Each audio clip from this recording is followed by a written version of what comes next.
जिलेला जिलेला कंवर धामुर जिलेला जिलेला जिलेला कंवर धामुर जिलेला अबेर दीवानी गोला नेवासपुर मा मिलेला अबेर दीवानी गोला नेवासपुर मा मिलेला मिलेला मिलेला अहो तरसो मिलेला मिलेला मिलेला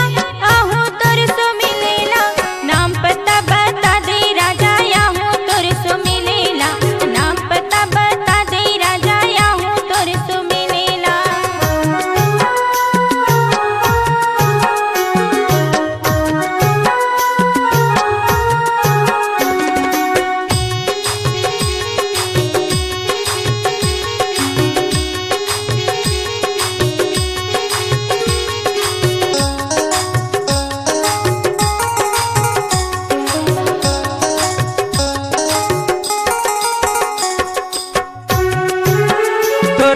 पाए बरे तर से मोर चोला वो तर से मोर चोला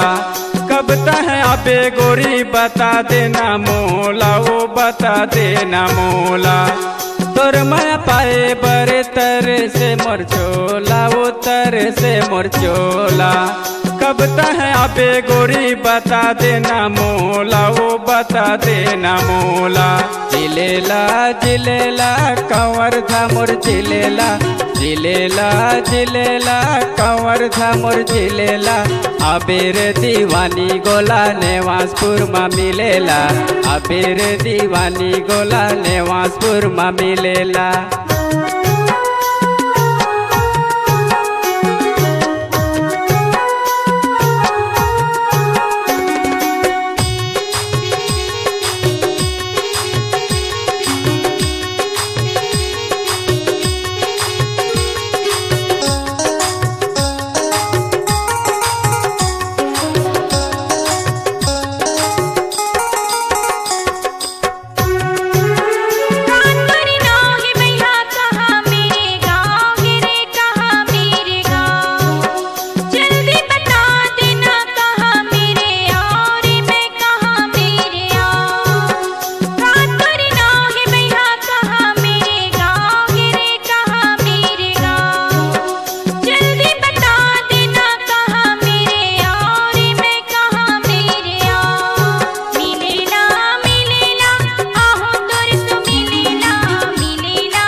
छोटू छोटू गई थे मोला भरत वैष्णव ताऊ मैं भरत वैष्णव ताऊ चार भाटा तीर मगोरी हवै मोरे गाँव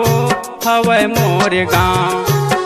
छोटू छोटू गई थे मोला भरत वैष्णव ताऊ मैं भरत वैष्णव ताऊ